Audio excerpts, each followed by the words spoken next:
welcome to We Go Back. I'm your host, Bryan Abou Chacra, and on this week's episode, we will be reviewing Greatest Hits, the 21st episode from Season 3 of Lost. We open up to one of the most cool openings to Lost that I've ever seen, where we see Jack's plan revealed for the others. This episode really is a great setup into the season finale, and I feel like Lost always has pretty incredible setups into their season finales. It's like a big event, almost like 2 to 3 weeks depending on which seasons you're watching. But what we see in this scene is really cool, that they have taken dynamite from the Black Rock. So we now have explained why Danielle was in the Black Rock from the previous episode, and they show us that they can blow up some trees. And I wanted to point something out in this moment, that the trees that are blown up all have red flowers on them. And I might have mentioned this before back in the pilot, that people or images in Lost that show red always have some sort of danger in them. That's the first time we saw blood in the pilot, and then in the hatch, the hieroglyphics are red and black. So just look out for that. It's also in other media, like you see it in Hitchcock movies all the time, also in M. Night Shyamalan movies. And this will take us into our first flashback, where we see the first of 5 greatest hits of Charlie's life. And I love the format for this episode, where we actually get to see the 5 best moments in Charlie's life. And these are really heartfelt and touching moments. The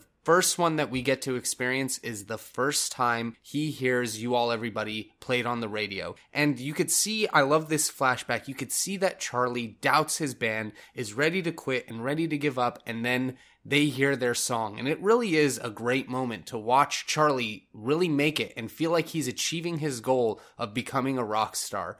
Awesome little scene, really great format, as I said, to tell a story. Now, let's return to the conversation on the beach with Charlie and Naomi, where she tells him about his memorial concert and how there was a big celebration after he died. And I think this is really interesting because it's talking about how he is now being appreciated for his talent, but he had to die to get there. And given the theme that we have with Charlie and with Desmond about him dying no matter what, this is a great little tie-in that's woven into the story. So this takes us to our conversation between Sayid and Jack on the beach about trying to get Naomi's phone to work. And you can sense in this scene Sayid's impatience with Jack and how he doesn't seem to be focused on getting off this island. But I like the exchange that they have here because it shows you that Sayid is willing to fight for his main goal, even though Jack is the one who's making all of these plans to attack the others. And we find out about the Looking Glass Station. And if you don't know, the Looking Glass is actually another book by Lewis Carroll, the same author who did Alice in Wonderland. Now, this book is the follow-up or the sequel to the original Alice. And the thing that I learned about this book that I wanted to point out to you folks is that it uses frequent changes in time and spatial direction, and it draws on the imagery of chess. So we have seen in the show that black and white is a recurring theme, and obviously the main colors on a game of chess are black and white. So this is definitely playing into a lot of the themes that we see in Lost. Now I want to continue to the conversation that Desmond has with Charlie, finally telling him how he's going to die. We saw earlier in the episode that he had a flash. Now, I think that this is a really interesting scene because we see that Charlie is given a choice on living and potentially not getting Claire off the island, or dying and making sure that she gets rescue. And I think that this is the first time in the show where a person has been faced with such a daunting decision. So that takes us to our flashback, where we see another one of Charlie's greatest hits. This time, it's when his father is literally asking him to take a leap of faith by jumping into the pool. And I think this shows a very big theme for Charlie in his life, that he needs to take a leap of faith, that he needs to believe in himself to be able to do what he needs to do. When he didn't, or when he hasn't, we've seen him fall into bad habits and into addiction. But when he does, that's how his band succeeded. That's how he's gotten everything that he has on this island. And we need to see him take that leap of faith on himself. I think that's the biggest thing for Charlie's character. And this really ties back into Charlie finding out how he's going to die by going down into that station, flicking a switch, and then drowning, which is not the nicest way to die. If you consider all the ways to die, drowning is probably one of the ones that sounds the worst. So he knows that he's going to go into this hatch and have to die by drowning to make sure Claire gets off of this island. But it is something that he would have to sacrifice himself to do. With this information, Charlie finds Jack, Sayid, and Juliet and offers to go down into that station to flick off the switch. They're on the beach having a conversation about the looking glass, which jams all of the transmissions off the island. But in this scene, Jack is making the decisions on the island and he's finally taking ownership of it. He says, for 90 days on this island, you folks have asked me to make decisions for you. Here's my decision. We're not doing this plan now because we need to focus on stopping these others. Now, I do want to switch very quickly to the conversation between Sun and Jin on the beach. Jin knows that Sun's name was mentioned in the meeting they had the night before, but wants to know why. And this scene I'm bringing up only because we see Sun lie by omission, in that she doesn't tell Jin the full conversation that she had with Juliet in the Arrow, talking about that she would die because her baby was conceived on the island. And this is a problem that we continue to have with her and her husband, that they keep lying to each other. Now, this one isn't nearly as bad, but we see that she still hasn't gotten over it completely. So this takes us to a really quick jump 6 hours back, where we see Ben returning from going to the cabin with Locke. And I love this scene here because what we opened with was a shot of blood on Alex's hands as she's pelting a rabbit. And I think this is definitely symbolizing that Locke might not have been shot if she didn't give him the gun. Because I don't think Ben took one with him and planned to do that at all. So I think this is symbolizing that the blood is on her hands. And it also shows us that the reason that Carl shows up to the beach is because she sent him, and that she tried to warn the survivors of Flight 815 of the attack being pushed up a day. And this really puts things in motion for the survivors of Flight 815. We get this really cool scene with the war plan that's on the beach of everything that they're going to do, and suddenly Charlie's plan to go into the looking glass station is now brought back up, and they're going to go to the radio tower to try to disable Danielle's transmission so that they could broadcast off the island to Naomi's freighter, and all of these things are moving forward. And what I love about this is that things really are moving again, and what's great is that they're finally moving in favor of the people on Flight 815. These guys have had nothing go their way the entire time they've been on this island. Pretty much they've been screwed either by crazy monsters, hatches blowing up, or others trying to abduct them and do crazy things. They finally have the upper hand, and we really feel the motivation moving forward here.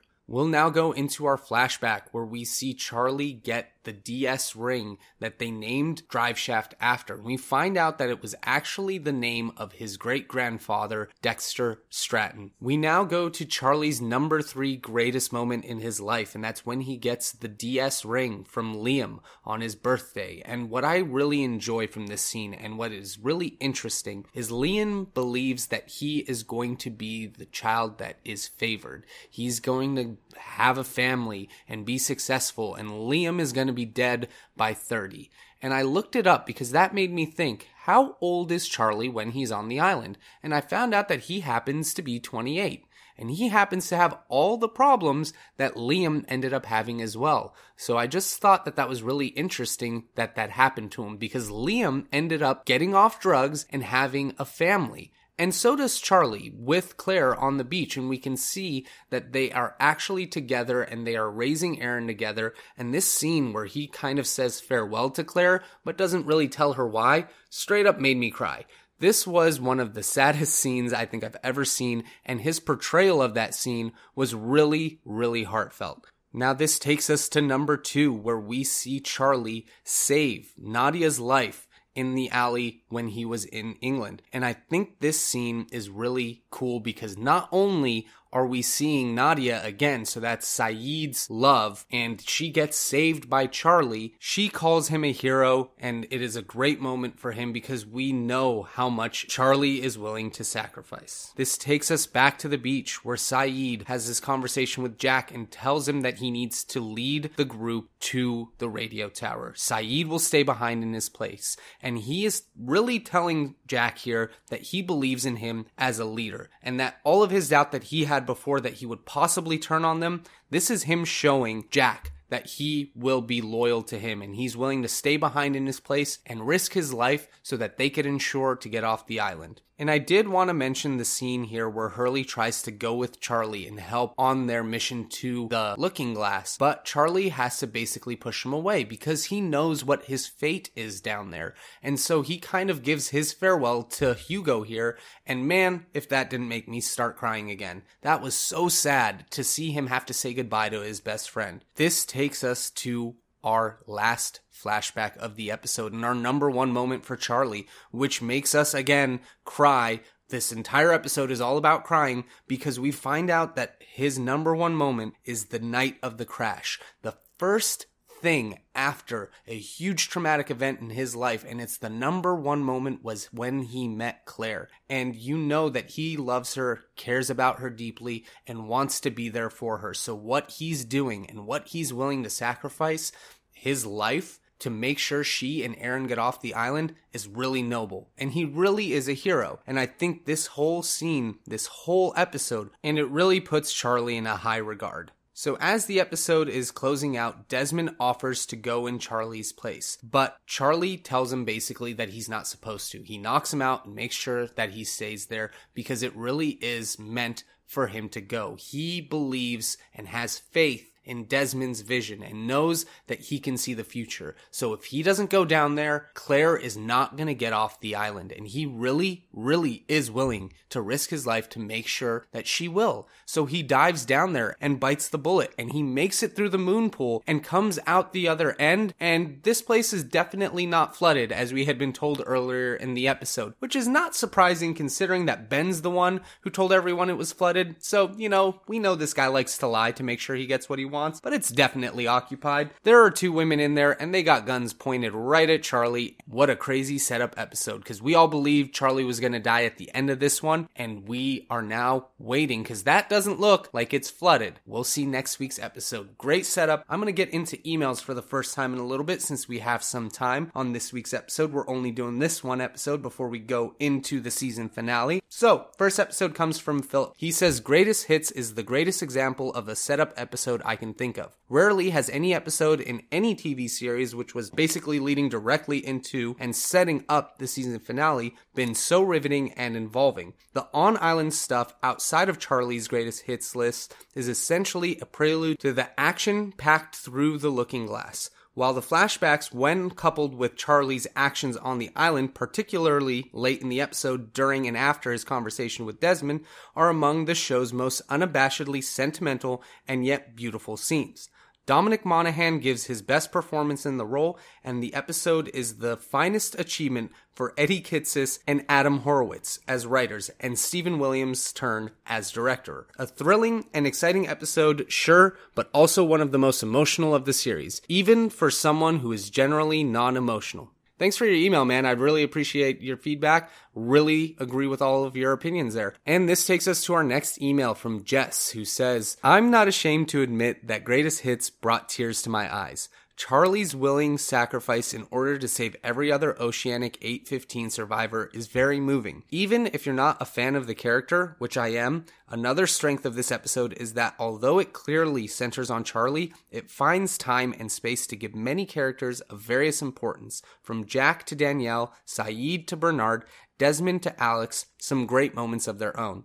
And on top of all of that, we get a different island flashback, not connected to the main flashback story of this episode, that increases the urgency of the story. If Greatest Hits feels like a step down from The Man Behind the Curtain, I can't help you. It's definitely not a step down from A Man Behind the Curtain. Thank you so much for your email, Jess. Always appreciate your input. And our last email comes from Joey. He says, it appears Charlie saving the woman was on the same day as Desmond's vision, by the circumstances around it. But why do you think Desmond wasn't there? So I looked this up and I couldn't really get a clear answer. Some people agree that it happened on the same day, and others say that it didn't and that Desmond's vision was something that was completely fabricated. I really don't have a clear answer on this and I don't know what to think. The only thing that I can guess is that when we see the rain coming down, we saw that in the flashback when Desmond goes there, but he came up a little bit after. And if you notice, they cut in between when the rain starts and then when he gets to the station.